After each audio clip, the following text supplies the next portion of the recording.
Audiencia de Voz Andina Internacional, ¿cómo están ustedes? Un atento y cordial saludo. Gracias por estar en sintonía del programa Diálogos Universitarios de Voz Andina Internacional. Hoy vamos a tratar un interesantísimo tema que tiene relación con el libro que ustedes ven, cuyo autor es Gonzalo Ordóñez, quien nos acompaña. Él es investigador y profesor del área de comunicación de la Universidad Andina Simón Bolívar. El libro Sonido, Narrativa y Escucha, una de las importantísimas publicaciones que se han hecho en este tiempo acá en la universidad, ya que trata de algo muy cercano a la sociedad, a ustedes. Se trata de los sonidos que escuchamos, pero cómo nos influyen, cómo lo hacen, qué nos dicen. Eso trata muy a profundidad y es un libro muy aparente, de obligada lectura, diría yo, para los comunicadores especialmente. Así que, Gonzalo, gracias por venir acá a nuestra cabina de la radio para hablarnos sobre este magnífico libro. Gonzalo Ordóñez Revelo, como ustedes conocen también, él es productor de aquí de la radio, del programa Los Observadores, que trata temas locos, podríamos decir, ¿no? Vinculados mucho a la tecnología y también al derecho. Así que, Gonzalo, dándote la bienvenida, danos una primera panorámica de de dónde nace esta investigación, esta publicación, Sonido, Narrativa y Escucha. Gracias a Ramiro por la invitación. Bueno, yo hace rato que vengo trabajando en el campo de la narrativa. Ajá, la narrativa es la forma de contar algo, no el contenido, sino la forma en que lo cuentas. Sí, yo podría estar hablando así, decirte lo mismo y ya cambia. Uh-huh. Sí, es las mismas palabras, pero solo la entonación de la voz, ¿no? O un sonido más chillón. O sea, esos juegos de voz, solo el tono de voz, el timbre de voz, cambia la forma en que percibimos el contenido. Entonces, mi campo siempre ha sido la narrativa. Mi tesis de maestría fue sobre la narrativa de una serie audiovisual, la de Grey's Anatomy. Entonces andaba con este asunto pensando en que si podía trabajar una historia solo con sonidos, pero solo con la forma de los sonidos. Así que esa fue la idea hace ya casi 2 años que la conversamos con una querida amiga mía que fue asistente de investigación y que además es coautora del libro, que es Andrea Vaca, ¿no? Andrea Vaca, uh-huh. Sí, cómo no. Ahora, ¿son los sonidos que están en el ambiente? ¿Es el rumor de las ciudades, de las calles?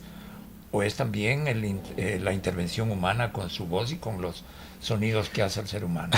Es una excelente pregunta. A ver, pensemos en... Ahora estuve recién en Riobamba y a la salida de Riobamba, en la salida a San Luis, están los famosos hornados. ¿Verdad? Pruébenlo, están riquísimos.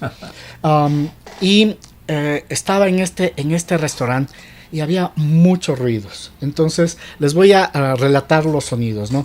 Primero estaban los sonidos del tintineo de los cubiertos, ¿no? El tintineo de los cubiertos moviéndose en las bandejas con los platos que se movían en las bandejas, los pasos de los meseros, una familia los sonidos de la familia que no eran inteligibles, que conversaban, pero no se distinguía. Había un señor con una guitarra en un extremo y música en los parlantes en otro extremo, ¿verdad?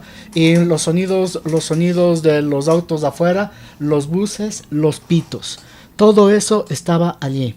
Entonces yo les he ido relatando por separado los sonidos, ¿no? Y podríamos irlos escuchando de uno en uno y después mezclarlos, uh-huh. Y tienes el sonido de ambiente, ¿verdad? Correcto, sí. Entonces ahí hay una historia, fíjate, ¿no? Una historia que es solo de sonidos. ¿Sí? Ahora, el siguiente tema es el tema de la voz humana. Para contar una historia con sonidos, esa fue la investigación, nos preocupamos de contar una historia sin la historia.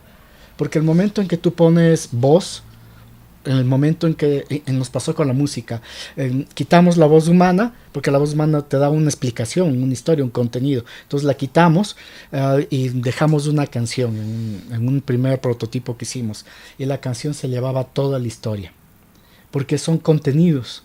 Entonces el ejercicio era limpiar todo de contenidos, incluso de la voz humana. No es que no estén, pero es así como te conté ahora, ¿no? O sea, ruidos, la voz se convierte en un ruido más de fondo, no alcanzas a distinguir, ¿no? Fragmentos de la canción que se mezcla con otra canción, todo eso pasa por el cuerpo. Y depende de la palabra que estás utilizando, depende del volumen de cada una de esas particularidades. Exacto. ¿No es cierto? Claro. Ahora, en contrario, tanto en lo que nos rodea, cuanto con nosotros mismos y con nuestros congéneres, hay una parte que podría parecer fundamental. ¿Y cómo se enfoca en esta parte de tu investigación? El silencio. Uh-huh. Claro, el silencio es un sonido más, y cuando hacíamos los prototipos nos encontramos con la importancia de los nexos entre los sonidos, ¿verdad? Es decir, cuando yo hago esto, no oímos, pero el libro suena. Uh-huh. Las hojas suenan, ¿verdad? Entre cada de esos sonidos está el silencio. Cuando haces una historia solo con sonidos, el silencio no ayuda tanto como cuando estamos aquí. En este momento tenemos un momento de silencio y la audiencia tiene expectativa. Claro, ¿qué pasó? Sí, ¿qué viene? Claro. ¿Qué viene, verdad? Pero cuando es una narrativa con sonidos, hay que llenar esos hay los silencios, pero hay que tener mucho cuidado de llenar esos silencios con las transiciones de entre un sonido de otro. El momento en que yo retiro esto y hago esto, ¿qué pasó en el medio? Tú solo estás escuchando. Y no tienes a alguien que te diga, está recogiendo el libro y está hojeándolo. ¿Cómo cuentas esa historia? Solo con sonidos. De eso se trata el libro. ¿Cómo no? Pero entiendo que más allá de la descripción, de clasificar, si quieres, los sonidos, hay algo que nos da un mensaje que hay que ir aprendiendo con la vida, ¿no? Uh-huh. Lo que preguntaba hace un ratito, ¿qué viene? ¿Qué va a pasar? Hay un mensaje que nos dan los sonidos. Totalmente, sí. O sea, es curioso, ¿no? Uh-huh. Porque a esto le denominamos en general como la narrativa de la escucha. Un nuevo campo de comunicación, porque no existe esto. O sea, hay en el arte experimentaciones con los sonidos para convocar sentimientos, sensaciones. La música electrónica también juega con las voces, los sonidos, los distorsiona, pero no cuenta una historia realmente. La idea nuestra era que pase al campo de la comunicación, donde en el campo de la comunicación tienes que contar algo. Cuando escuchas el prototipo que está en el libro, que tienes un código QR para hacerlo, te encuentras con la obligación de escuchar. Solo tienes sonidos, entonces se vuelve muy inmersivo, ¿no? Y estás a la expectativa. Esto fue muy interesante porque cuando hicimos el testeo con estudiantes universitarios, algunos de esos chicos entraron en ansiedad, en sensaciones de depresión, de tristeza. Pocos, ¿no? Pero hubo casos en que les impactó mucho. ¿Por qué? Porque no había nadie que te indique qué venía. Tienes que estar atento a los sonidos, a lo que venía, ir construyendo la historia. Entonces aquí, si quieres, el mensaje de esto es que todos los sonidos están alfabetizados. Y cuando digo alfabetizados, hablo que tienen un significado. Estamos acostumbrados a leer los sonidos o a ponerles imágenes, que es otra forma de alfabetización, ¿no? Porque las imágenes nos dan significados, palabras Así es, correcto. Con las que interpretamos. Muy importante lo que acabas de decir. Quisiera, por favor, Gonzalo, que describas un poco la estructura del libro, ¿no? Los temas que se van abordando y obviamente si es que cuáles son la conclusión o las conclusiones principales. El primer capítulo es un estado de la cuestión un poco mirando de dónde sale todo esto. La primera fuente está en el cine, o sea, el cine mudo, el cine,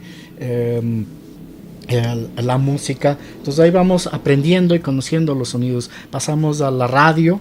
En la radio aprendemos a narrar sonidos, entonces un poco hablamos del recorrido, o sea, una síntesis de lo que se ha dicho sobre eso. Es el primer capítulo. El capítulo segundo ya comenzamos en los detalles, ¿no? La diferencia entre los sonidos, escribir los sonidos, la escritura y los sonidos. Cómo percibimos los sonidos, porque los percibimos igual que percibimos lo que tú dijiste, ¿no? Percibimos algunos sonidos en el fondo y otro en lo que se llama figura en la gesta, ¿no? Es decir, los sonidos que te llaman la atención. Hay cosas que dejas de escuchar. Estás curioso de la señora que le decía, no metas las manos, usa la cuchara, ¿verdad? Eso escuchas, pero dejas de oír la canción. Se llama Fondo y Figura, un poco sobre temas de la materialidad de los sonidos y esta distinción entre forma y contenido. En el capítulo tercero nos vamos a la metodología. La metodología es muy importante porque hicimos, ya no llevo la cuenta todos los prototipos que hicimos porque parecía muy fácil, ¿no? Quitas de las personas, vas probando, vas armando los sonidos, lo que tú decías del silencio, dónde pongo el silencio, a ver, para que el silencio dé fondo, pero no resultó para nada fácil. Los primeros prototipos que hicimos, la música se comía toda la historia, dejaron de oír el resto de sonidos. Después quitamos la música, no se entendía nada, era como una suma de sonidos, el cerebro no procesaba, necesitaba algún hilo. Entonces hicimos muchos prototipos para eso, y aquí está la metodología, ¿no? En el cuarto capítulo, los resultados que nos sorprendieron, realmente nos sorprendimos, porque encontramos que sí es posible generar una historia de la forma, ¿no?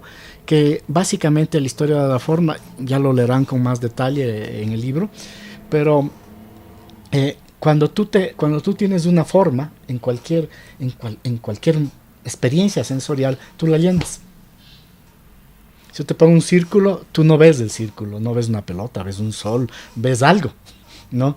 ¿Ves? O incluso un círculo vacío es una forma de llenarlo. Así que nosotros llenamos las cosas, y eso ocurre también cuando tienes la forma de los sonidos. Llenamos esos sonidos, los llenamos con nuestra experiencia, decimos esto significa algo. Así que construimos historias con eso. Esa es la conclusión. Son historias muy variadas, pero que sí generan un patrón. O sea, lo que vimos que sí hay un patrón, aunque pueden dispararse interpretaciones increíbles, porque no tienes un texto que te diga esto es. Uh-huh. Y en el capítulo quinto, esto es para los comunicadores, un manual para realizar un audio desalfabetizado, es decir, solo con la forma de los sonidos. Ahora, obviamente que es el cerebro nuestro, el cerebro humano, el que está trabajando sobre estos significados, buscando preguntas, respuestas. ¿Hay sonidos incomprensibles, Gonzalo? Hay ruidos, uh-huh. ¿No? Hay ruidos, que es diferente. Un sonido se vuelve incomprensible cuando no tienes una forma de explicar lo que es justamente lo que te estaba contando, uh-huh. ¿No es cierto? O sea, es un sonido que no está en un contexto. Si no tienes un contexto, no lo puedes comprender, ¿no? Un contexto real, quieres decir. Claro, o sea, un zumbido. Y tú dices, ¿qué es? Por ella comienzas a pensar, ¿es una radio? ¿Es algo? No, buscas eso. Un sonido que no se comprende es otra cosa. Hicimos un experimento. Mi hijo hace música y todo eso, ¿no? Entonces, y él hizo un extraño experimento que fue pasar la narrativa de la forma, la historia de los sonidos, lo trabajó a una partitura. Y esa partitura la tocó con un sintetizador, ¿no? O sea, una forma de la forma, ¿no? Uh-huh. Y era una cosa que todavía estoy tratando de pensar qué hacemos con eso, porque era casi incomprensible. O sea, no tenemos referente para algo así. Eso es otra línea. Claro, es otra línea que es muy interesante, muy intrigadora, desde luego. Ahora, en el esquema que tú nos acabas de narrar, ¿cómo están inmersas o cómo se puede incorporar o entender las grandes creaciones, por ejemplo, la música, y sobre todo la música clásica, la música de oro que se suele llamar, o cualquiera de las melodías que tienen una autoría reciente, tanto en voz como en instrumentos? ¿Cómo ingresa en esta narrativa, Gonzalo? Buenísima pregunta, porque para explicar a los lectores cómo entramos a la forma de los sonidos, justamente hicimos un ejercicio. ¿Sí? No les voy a decir qué, porque es parte de la lectura, pero pusimos dos canciones, una de música clásica y una de cumbia. Entonces lo primero que hice es comparar las partituras, ¿no? Las notas musicales en las dos bailan, se ve, las están amontonadas, suben y bajas, bailan, literalmente bailan, ¿no? Cuando cambias a la música, a otro tipo de música clásica, ¿no? A alguien mucho más plano, más pausado, ¿no? Las músicas tienen más espacio, más silencio, es como que se alargan, como que van suavecito, ¿verdad? Entonces, fue muy interesante, porque pues al lector le decimos, a ver, mira las notas, ¿verdad? ¿Es lo mismo? Pues sí, parece lo mismo. El rato que escuchas las canciones te pegas el salto, ¿no? Te das cuenta de que una es una música de una época y otra de otra época. ¿Qué es lo que les une? La forma, ¿no? Las dos te obligan, se contactan con el cuerpo y te hacen mover el cuerpo. En cambio, hay otra música que te hace relajar el cuerpo, ¿no? ¿Por qué nos gusta tanto el reggaetón, no es cierto? Porque es ese movimiento simple, sistemático, que te mantiene en el mismo tono. Puedes estar oyéndole, es igual que ir al fútbol, ¿no? O sea, estás oyendo, se convierte en una forma.